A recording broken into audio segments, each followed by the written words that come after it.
Good morning, BE Ed. Good morning, everyone. Okay, so how are you today? Good morning. Good morning, ma'am. Good morning. We're fine. Okay, so good morning. I hope that you are healthy and doing good. Okay, so for today's session, we are the group 2 and we are assigned about to discuss the managing the teaching and instruction in multigrade classroom. But of course, before we begin our discussion, let's have a short prayer first. And with that, may I call Ma'am Buyukan to lead the prayer.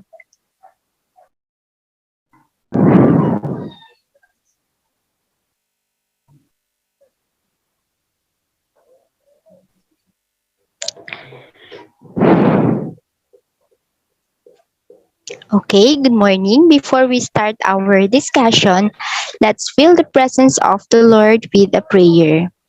Heavenly Father and your beloved Son, Jesus Christ, we thank you for giving us another life. We thank you for another beautiful morning. As we go on through our lessons today, may you make us instruments to do good things. Please enlighten our minds. Give us the strength to participate in our subject today. Thank you for this opportunity to learn and serve others, and help us to always remember the truth of your glory. In Jesus' name, Amen. Amen. So thank you for that, Ma'am Buyukan. And to give you a motivational quote, let's call on me Ma'am Lucy Camania. Okay, good morning, everyone. Ma'am Bulalao, can you please read the motivational quote?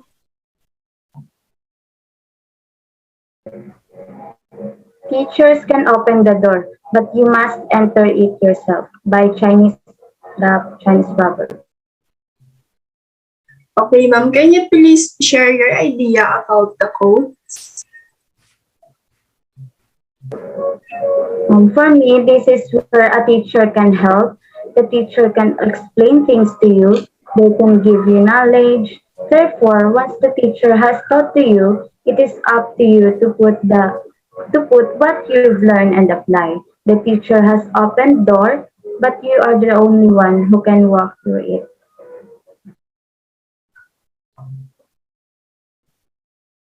Okay, ma'am, thank you so much for sharing your ideas. So, in this motivational quote, this is where a teacher can be helpful.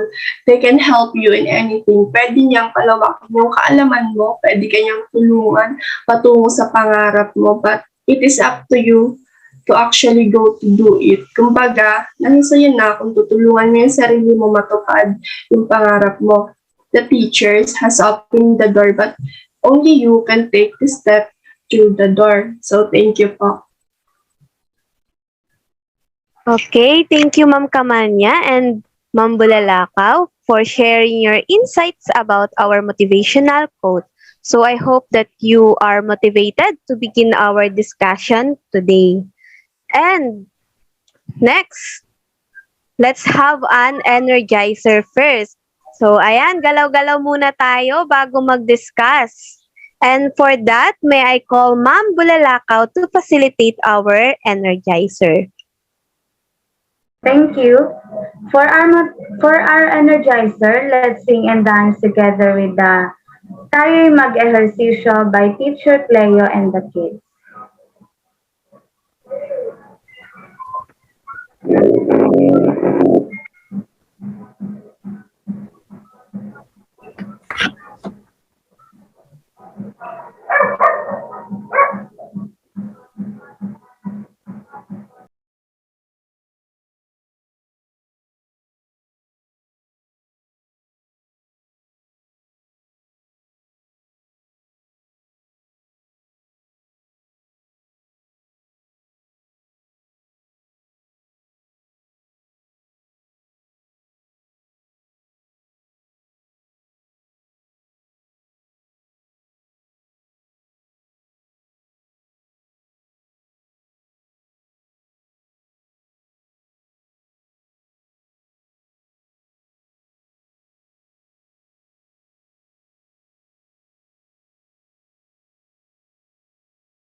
Okay, so I hope na na-energize tayong lahat sa dance steps na ating ginawa ngayon. So ayan, hinga-hinga muna tayo ng malalim. Okay, so it is very important na marunong tayong mag-pause and huminga ng malalim to begin our day every day. Okay, so I know that we are all energetic right now to begin our discussion. Okay, so let's start. Okay, so for our first topic, let's give it to Ma'am Sheila Buyukan. Okay, once again, I am Sheila Buyukan and I will be discussing all about the classroom management. So, first, let us define what is classroom management. Next slide po. Okay, Ma'am Claire, kindly read what is classroom management. Okay, so what is classroom management? It refers to the wide variety of skills and techniques that teachers use to keep students organized, orderly, focused, attentive on task, and academically productive during a class. Okay, thank you so much. So it clearly says here that the management inside the classroom is a responsibility of every teacher. So, kumbaga, it is the process by which teachers and the school maintain appropriate behavior of every students in the classroom.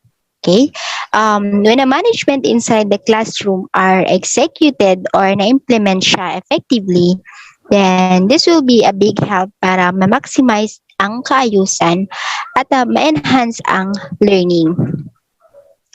So I will just give you a tips on how to manage a classroom. Next slide. There are 3 tips here. So first is the teacher's behavior, the rules and order, and the communication. Let us talk first about the teacher's behavior. Under teacher's behavior, a teachers must be smiling, be nice and strict when needed, and be patient and be an observer. Be smiling. When you're a smiley teacher, it is possible that you easily get students' interest in you because they will gonna think that you are a very nice or a very loving teacher. Be nice and strict. Of course, when you are very, very nice to your students, there's a possibility that they will talk to you about crazy things na hindi naman dapat ginagawa ng isang estudyante. So, sometimes, let them feel na you'll be a little bit strict.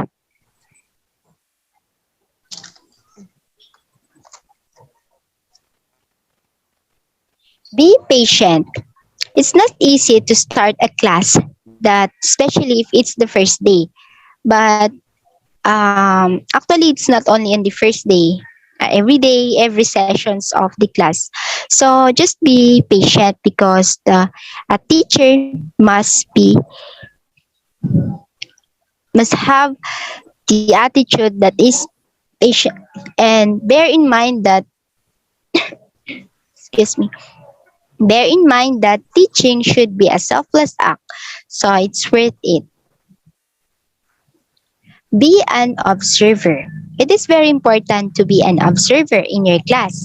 It is in order to identify the students who are very naughty, very, very shy, outgoing, or even advanced. So kapag may napansin kang ganong attitude ng isang estudyante, then you should now apply yung tamang pagdidisiplina.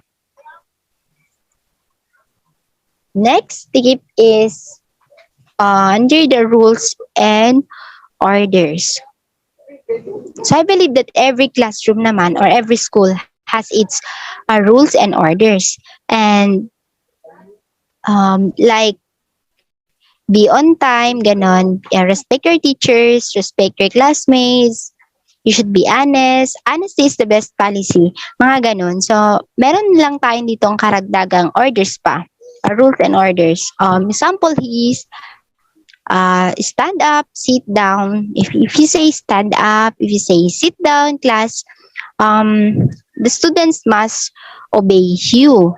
Raise your hand. Okay, class, if you know the answer, just raise your hand para ma-maintain yung um, kaayusan while you are discussing. Put your hands. So, depende sa'yo kung anong gusto mong ipagawa sa kanila. Put your hands upward, put your hands sideward, put your hands on your desk. Kailangan nilang sumunod sa'yo. Form a line, yes. To form a line, maybe the students count from 1, 2, 3 until they will form a line. Parang ganun lang para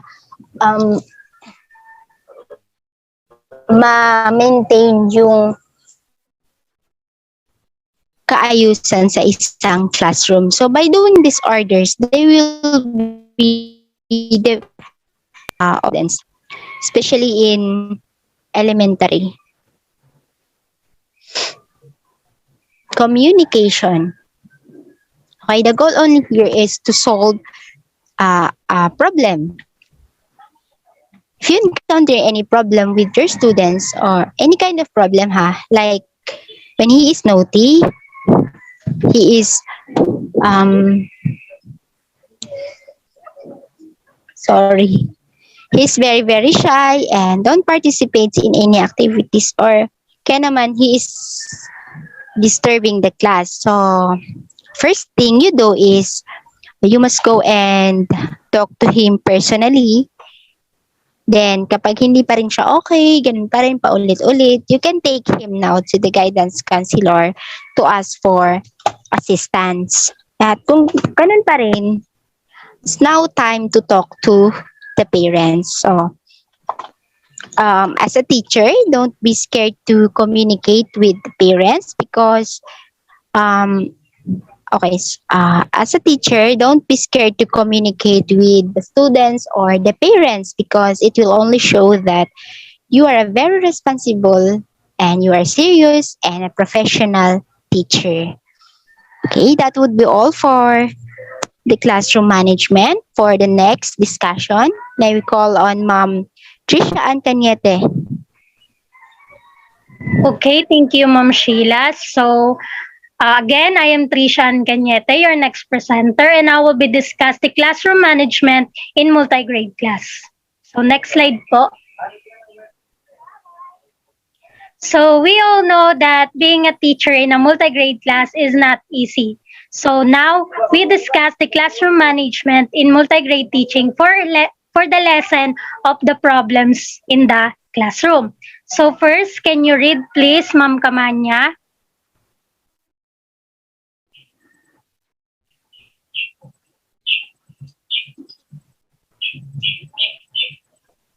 So, baka may problema sa internet connection. So, Miss Bulalako, can you read?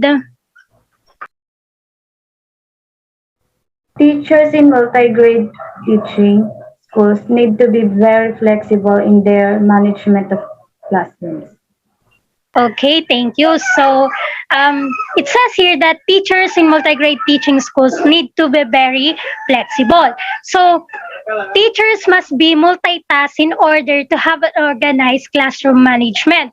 Because being a teacher, we don't have or we do not know kung ano ba talaga yung pwedeng gawin ng student sa loob ng classroom. That's why we need to have a organized classroom management. So next is, in classroom instruction, students are given guides, standards to follow. So the teacher provide guides or standards for a child to follow so that everyone has a plan and they don't get into mess up.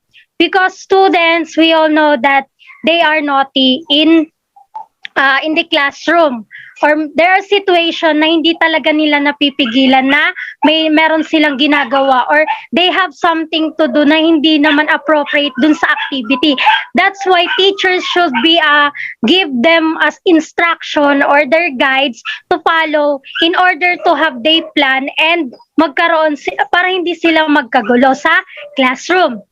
Next is, in many multi-grade classroom, the arrangement of classroom furniture and the grouping depends on the activities to be undertaken. So it's because students must have a secure discipline because there are situation kasi na the teachers given the instruction or the activity by their appropriate grade level, while the other group is for self-directed or for their seat work. Kasi we all know na in a multi-grade class, they have a different grade level. So, pwedeng yung sa grade 1 is hindi naman pa siya appropriate for grade 2. So, the teacher will be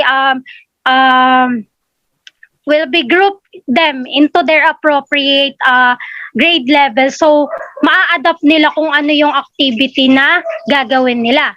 Then next is, can you read po, Miss Buyukan? Okay, good classroom management helps both the teacher and the students by laying out specific and appropriate procedures. Okay, thank you po. So, good classroom management relieves stress and pressure both students and teachers because we all the assigned tasks to the students are well organized. So we know na kapag kasi nasa multi-grade classroom tayo, hindi talaga natin maiiwasan na ma-pressure, especially the teachers, because we don't know how to handle sometimes the students kapag gano'n na, lalo na they have the different grade level. So, hindi natin nalalaman kung ano ba yung attitudes na meron or the behaviors we have. That's why we need to have a good classroom management para ma-relieve yung pressure and the stress to both students and the teachers. So next is, creating and implementing classroom procedures is the key to achieving a positive classroom environment.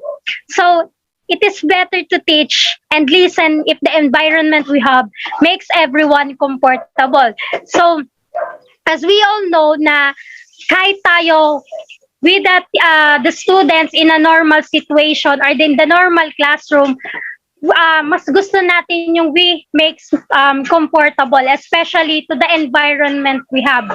Because if the environment is not good or is not make feel comfortable, it may affect to our study, or it may affect to our activity na ginagawa that time. So that's why teachers make or be sure that the environment of the students is good and they feel comfortable and enjoy. So last is, effective teachers know what activities need to be done and have worked out the procedures for each of them. So one of the responsibilities of a teacher is to know what the appropriate activity for children because their grade level is different. So as what I've said kanina, teachers have the more responsibilities when it comes to the students because teachers need to know what the strength and weaknesses of the students in their grade, especially in their grade levels, para malaman nila kung ano ba yung ibibigay nilang activity to their students with their appropriate grade level. Like for example, ang hawak mo is grade 1, grade 2, and grade 3. Then the other group is 4 to 6. So, with the teacher, must think first na kaya-kaya nung 4 to 6, ay kaya-kaya nung grade 1 to 3 yung lessons or the activity that I have given to them dun sa yung para sa 4, 5, 6. That's why teachers must need to know first the appropriate activity for children na ibibigay sa kanila. And let's remember that we, the future educator, must need to the level of our students in order to make them feel comfortable and enjoy in our classroom. And that will be all. Thank you. And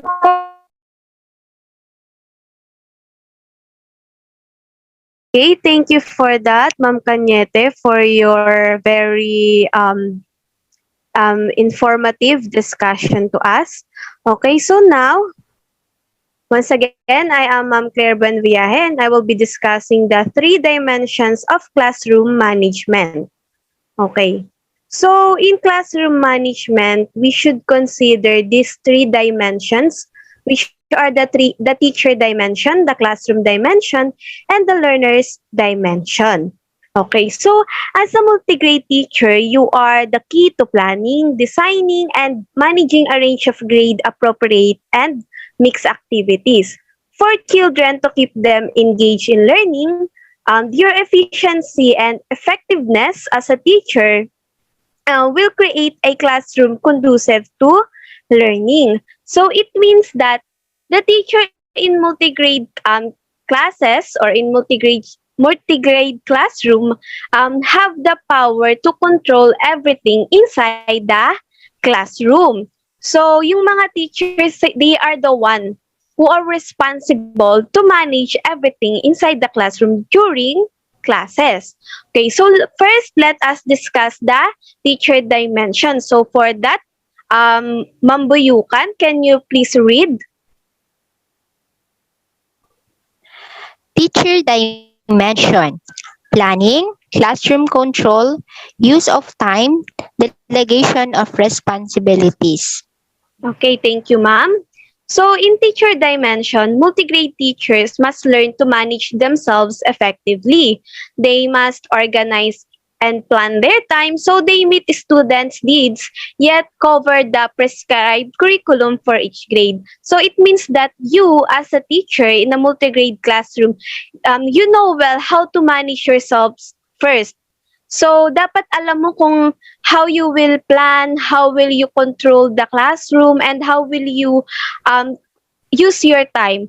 So, it is very important that you have time management so that the needs of students or the standards that you put into your classroom, you will meet that. In order for you to become effective teacher, you have your time management and plan. Since they are unable to teach all the students all the time, di ba? We all know that multigrade teachers only meets their students twice a week, and they must delegate some of their teaching tasks to older learners who can assist the younger ones. So, ayan, delegation of responsibilities. Since we all know that in a multigrade classroom, there's multi-age.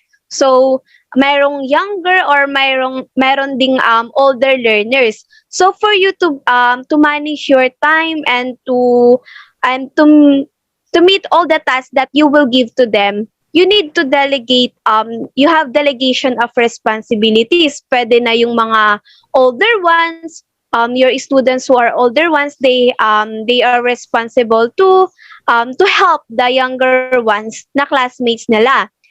However, multigrade teachers are ultimately responsible for all the learners, the activities, and the resources that are in a classroom. So, as a teacher, hindi lang naman your responsible is not just about teaching, giving activities.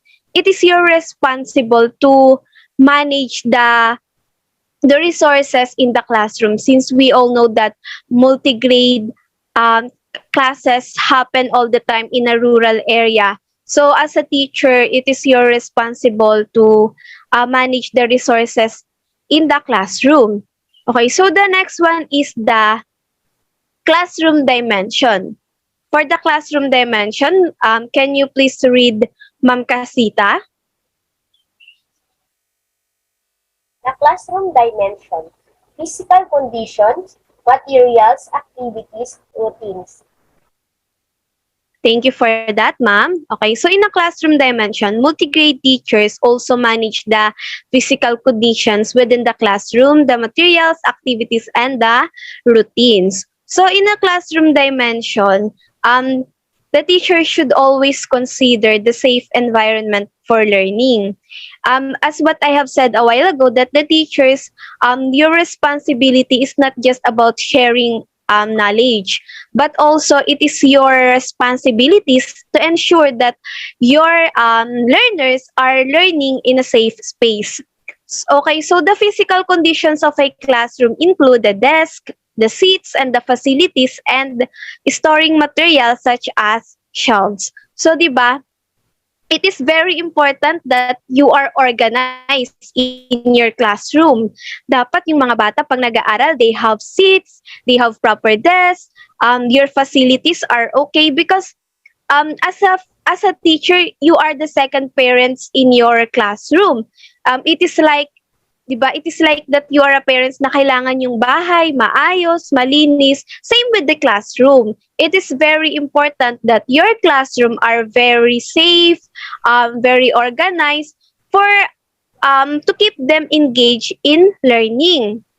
Okay, so the teaching and learning materials that both the learners and teachers need to enhance the teaching learning process are also managed by teachers.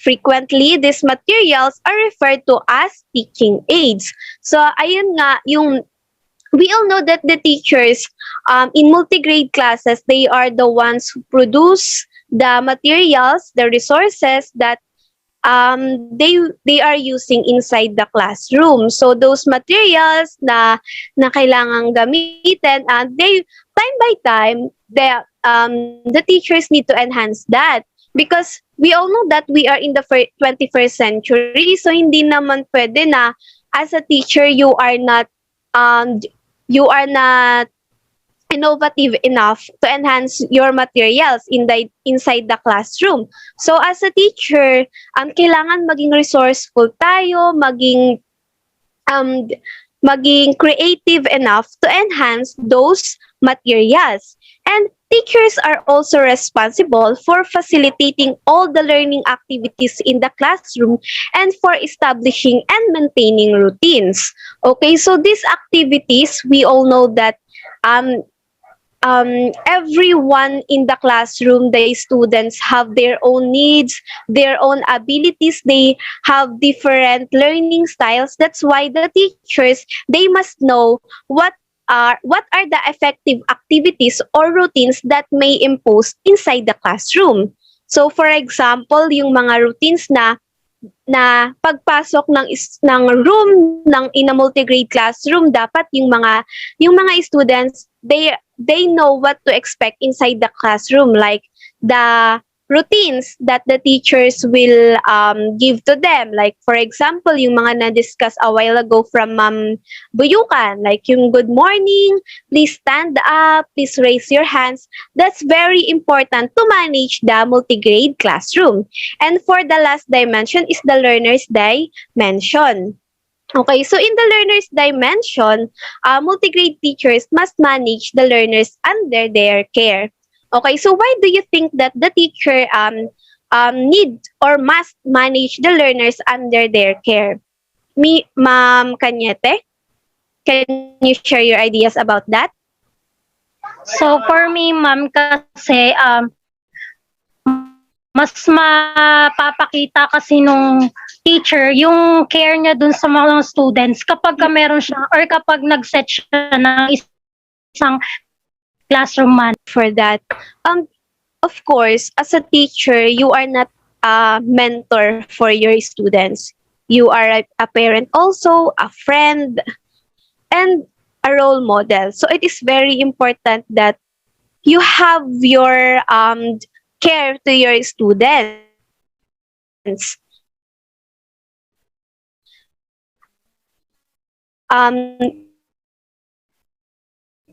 the teacher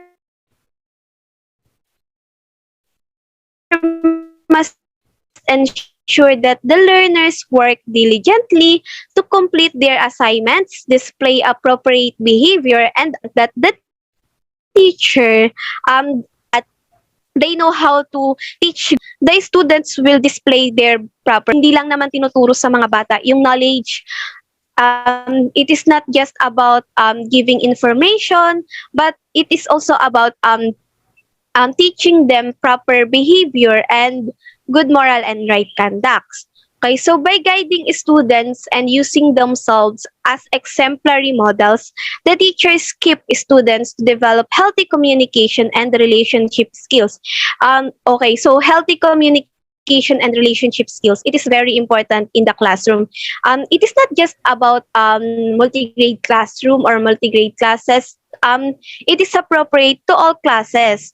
Kahit single class pa yan or whatsoever, it is very important that inside the classroom, you have healthy communications and healthy relationship with each other. As we all know that the advantages of multi-grade classroom is that they develop good relationship, students and the teachers, because we all know that matagal silang magsama-sama in a classroom since grade 1 to grade 3 because yun yung yun yung 'di ba, yun yung process of the multigrade classes. Okay, so it is important that the multigrade teachers manage a caring and nurturing environment so that students can develop their full potential. Okay, so as a teacher, it is very important or it is our responsibility to manage a caring and nurturing environment, 'di ba? Kahit na it is hard to teach in a multigrade classes, in a multigrade classroom, we should consider our students development ay to develop their full potential. So 'di ba nga, it is very important na they feel that they are belong inside the classroom, that their classroom are healthy, they can express themselves, they can enhance themselves, and they can show their full potential. Okay, so I hope that you understand my discussion. So that's the three dimensions that we should consider in classroom management inside the multigrade classrooms. The teacher dimension, the classroom dimension, and the learner's dimension. Okay, so do you have any questions with that? Class, do you have any questions? None so far, ma'am. It's None clear. so far. Okay, so for our next discussion, may I call Ma'am Kamanya.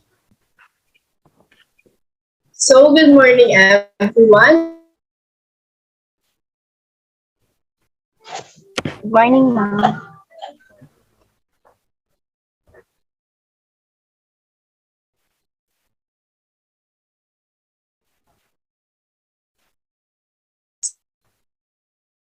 So, today, multi-grade classes.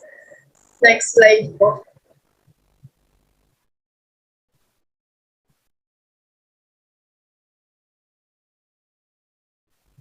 So, as a future educator, we need to set a ways para mas maganda at maayos ang pag-manage sa isang classroom.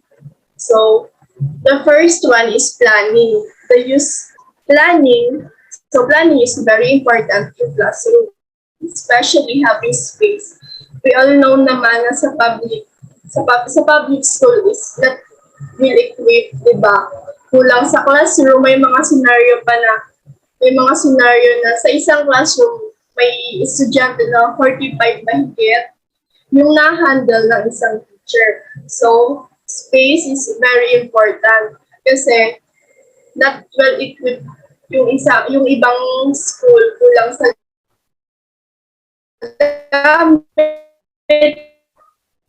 space is very important. So next is seating arrangement for both you and your students. So seating arrangement is also important, especially between teachers and students. Di ba usually sa atin yung sa unahan, yung mga mabababa, and sa last row is yung mga matatangkad para fair lahat, para kita lahat kung ano yung nangyayari sa unahan. So the next is planning and carrying out multiple lessons at the same time. So planning and carrying lesson for the teachers to become more organized sa loob ng classroom, especially sa lesson. Hindi pwede na basta-basta na lang magtuturo ng lesson. So next is designing activities for students to keep them involved. So in this classroom ways, as a future educator, we need to think sa mga activities na involve lahat. Yung lahat ng bata ay may matututunan sa isang classroom. So, next is creating, arranging, and using teaching and learning materials. So, in this classroom ways, hindi lang basta-basta tayo magtuturo. We need to think sa mga materials na applicable sa level ng grade ng isang bata. Yung maganda sa mata ng mga bata or sa mga estudyante natin. So next is establishing norms of behavior expected of students to keep them learning. Having a good behavior inside the classroom is very important, diba? Inside the classroom, may mga naka-display na mga quotes sa paligid to remind them sa mga good behavior na dapat nilang sundin. So, yun lang. For the next topic na ikaw, Ma'am Bulalakaw.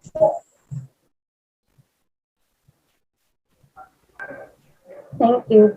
I'm Melona Jane. I am Miss Melona Jane, and I will discuss the 3 steps in designing multigrade class. So, what is important to design or plan multigrade class? May I call Miss Buyukan for some ideas?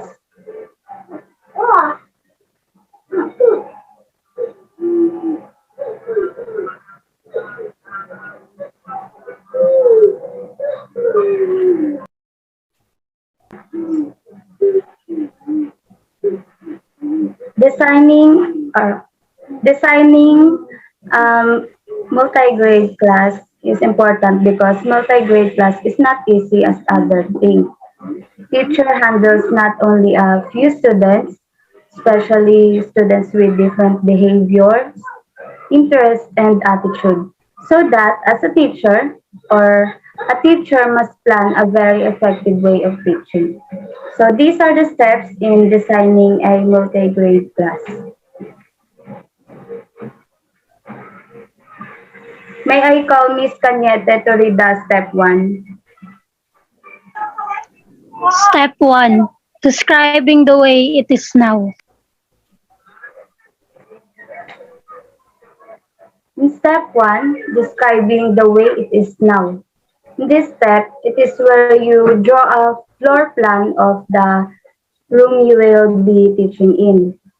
This may be the classroom you taught in last year or new one. As a facilitator, you can create a design layout of the classroom where you'll be teaching. It could be the same for a different classroom as the one where you taught last year. So this is a good way to have an interesting learning classroom. It's because children can easily appreciate. They become more interested when those around them is well ordered or lively. In addition, they will learn from a good teacher who are passionately teaching and gives knowledge. So let's move on to the step 2. May I call Miss Buyukan to read the step 2?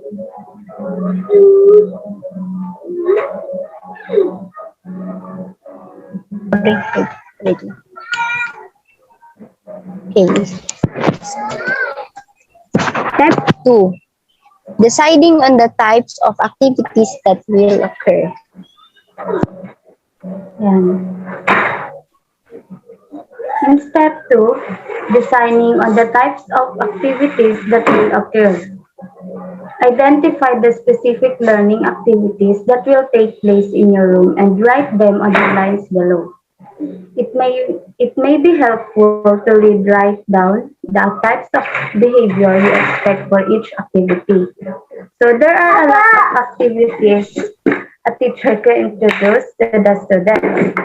List the activities that you can present to them.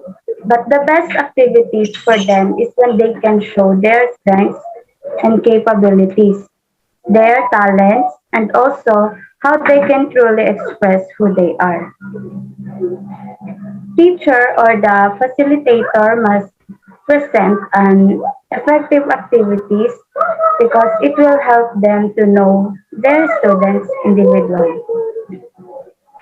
Lastly, drawing the final plan. The teacher should review your drawing of the classroom in which you will be teaching in terms of the activities you have listed in step 2. Now lay out your classroom to promote the learning activities that you desire. Nothing, noting the placement of furnishing, materials, and storage areas.